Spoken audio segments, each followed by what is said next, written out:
Salut les Greens et bienvenue à la Cité de la Mode et du Design à Paris pour ce nouveau numéro de Bouger Vert. À l'occasion du salon 1.618, j'ai décidé cette semaine de vous proposer une émission spéciale pour vous faire découvrir les coulisses de ce salon du luxe et du développement durable.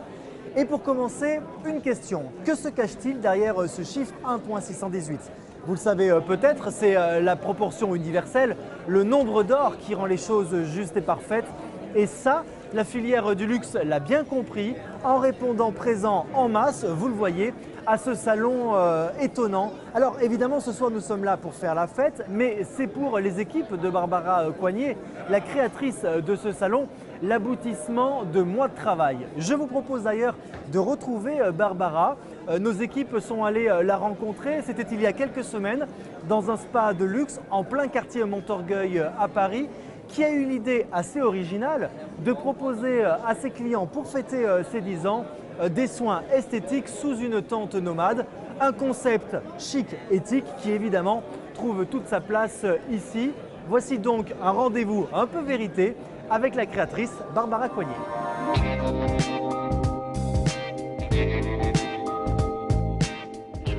Alors ce projet 1.618 est né de nombreux constats, quelques agacements, beaucoup de passion et beaucoup d'envie. Je travaille depuis 15 ans dans le monde de la création et il y a de nombreuses années, c'était déjà inconcevable pour tous les créatifs qui m'entouraient d'envisager la conciliation entre monde de la création, environnement, éthique.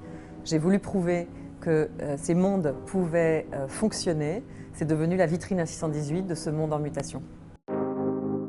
Dans cet événement, on trouve un salon qui présente des produits et des services de mondes économiques différents, du monde du tourisme, de l'hôtellerie, du bien-être, mais aussi de la mobilité, mais aussi du design, des nouvelles technologies, de tous ces acteurs qui ont réussi ce pari merveilleux de pouvoir mélanger la création, l'environnement et l'éthique au sein de leur développement économique.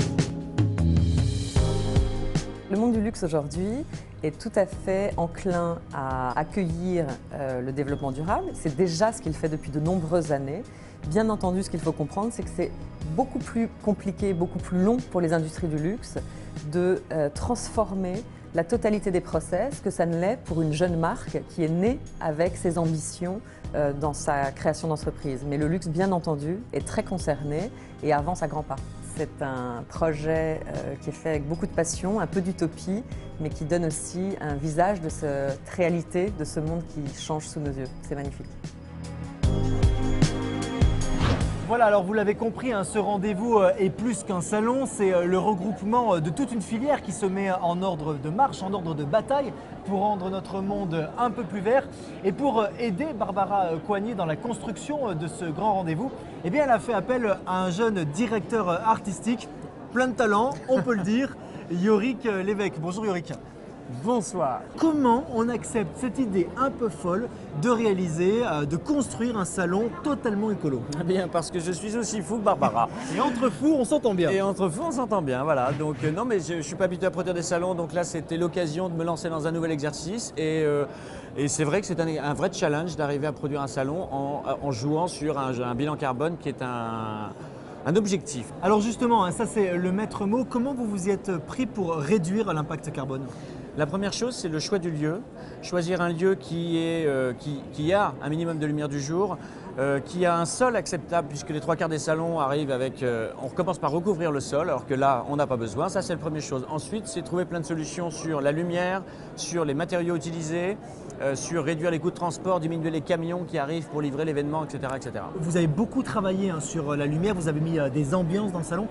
Est-ce que là aussi, il y a un vrai travail de fait? Il y a un vrai travail. Le but, c'est de ne pas ressembler à un salon, mais plutôt de se rapprocher d'une galerie d'art. Donc, on traite une lumière qui est plutôt douce, plutôt conviviale. Est-ce que la filière du luxe est très regardante sur ces petites économies? Ils ne sont pas regardants sur ces économies, ils sont regardants sur le résultat. Et le résultat, c'est le résultat esthétique du salon qui fait qu'aujourd'hui, on n'est pas sur un environnement de salon classique. Alors, l'autre rendez-vous important de ce salon, c'est la rencontre avec les artistes qui ont un véritable respect de la planète. Ça se passe dans la galerie d'art. Visite guidée.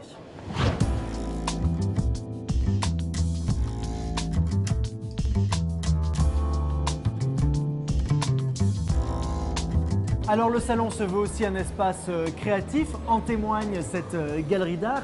Ici, une dizaine d'artistes a été sélectionnée grâce à leur travail et leur réflexion sur le monde de l'environnement et de la planète d'une manière générale. Laurane Germont, bonsoir. Bonsoir. Vous êtes la commissaire de cette exposition. Est-ce qu'aujourd'hui, les artistes commencent vraiment à s'intéresser aux enjeux environnementaux ?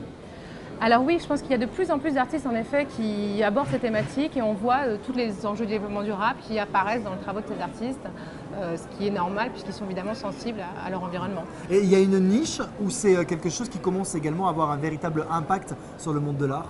L'impact commence à exister, évidemment c'est encore émergent, mais on peut le voir par exemple à la FIAC, il y avait récemment un programme qui se met en place au Muséum d'histoire naturelle sur ces questions de nature, hors les murs, voilà.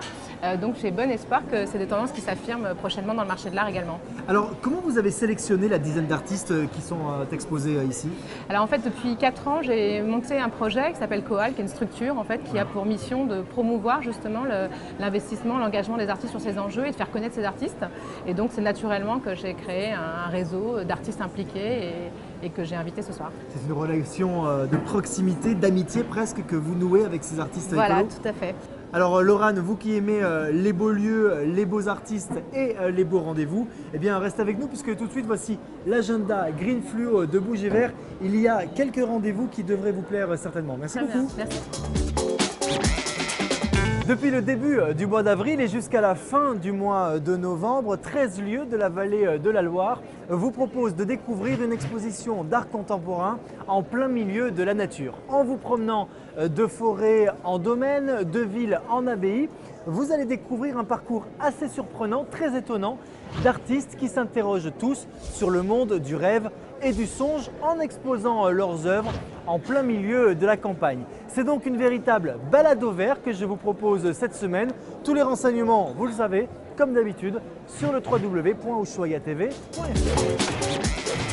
Comme chaque année en cette période, direction la campagne pour assister au spectacle musical Musique au Jardin. Alors cette année, les organisateurs ont décidé de rendre hommage au tricentenaire de la naissance de Jean-Jacques Rousseau à l'occasion d'un spectacle intitulé Rousseau par nature. C'est le comédien habitué de ce festival, Michel Longdal, qui viendra déclamer des textes sur des musiques de Mozart, Schubert ou bien encore Haydn. Tous les renseignements, comme d'habitude, sur le www.ushuaiatv.fr. D'après vous, quelle est cette chose qui est en train de s'ouvrir derrière moi? Une fleur, une œuvre d'art?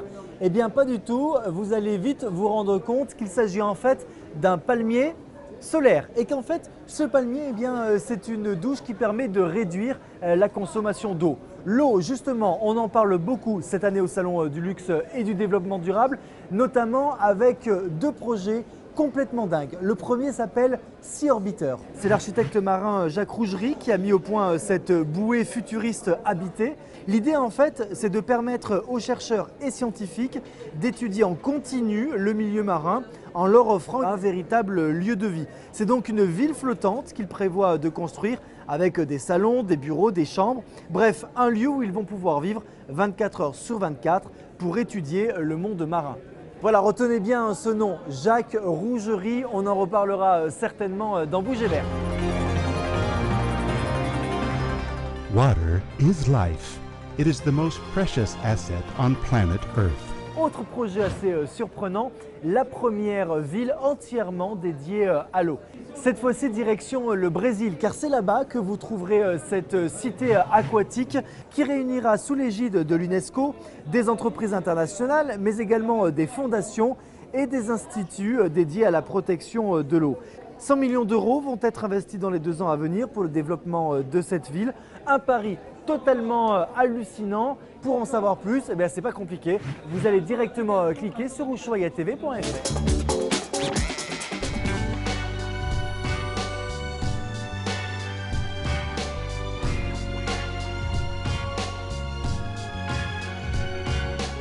Alors là, laissez-moi vous présenter une petite merveille de technologie verte. C'est une voiture sportive bien sûr, la dernière née d'un grand constructeur allemand et c'est une véritable révolution en matière de mobilité durable. Écoutez bien, Performance, dynamisme, efficience et respect de l'environnement sont réunis sous ce capot. Moteur hybride, rechargeable, développant aux alentours de 220 chevaux, 0 à 100 km/h en moins de 5 secondes et moins de 3 litres au 100. Ça, c'est incroyable. Et puisqu'on parle des moteurs, celui électrique se trouve à l'avant du véhicule et celui à combustible se trouve à l'arrière. Le seul problème, c'est que cette voiture n'est pas encore commercialisée.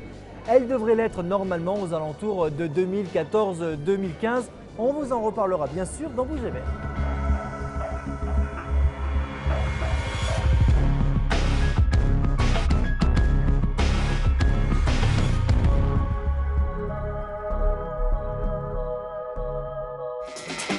Voilà, le salon est en train de fermer ses portes. Il est déjà temps de se quitter. On a commencé l'émission avec Barbara Coignet. On la termine avec vous, Barbara. Quel est le secret finalement de 1.618? Je crois que le secret, c'est avant tout la passion. Et ça, vous l'avez. Et ça, c'est vraiment pas l'ingrédient qui nous manque. Et aujourd'hui, est-ce qu'on peut finalement dire qu'on peut enfin, de nos jours, consommer chic et éthique? Je crois que ce qu'on a pu voir sur cet événement en est la preuve. Il y a énormément de réponses, énormément de marques, énormément de projets qui sont capables de montrer que éthique, engagé, créatif, c'est aujourd'hui possible. Et tout ça, on vous le doit un petit peu quand même, grâce à ce salon 1.618. On vous retrouve quand? Dans 1 an? Dans 2 ans? Très honnêtement, on se pose la question de la régularité, mais visiblement, il se peut qu'on revienne l'année prochaine. Ça, c'est un scoop pour Bougez Vert. Quant à nous, on se retrouve la semaine prochaine. Et comme d'habitude, d'ici là, be cool, be green et j'ai envie un peu de dire be connected. Ciao!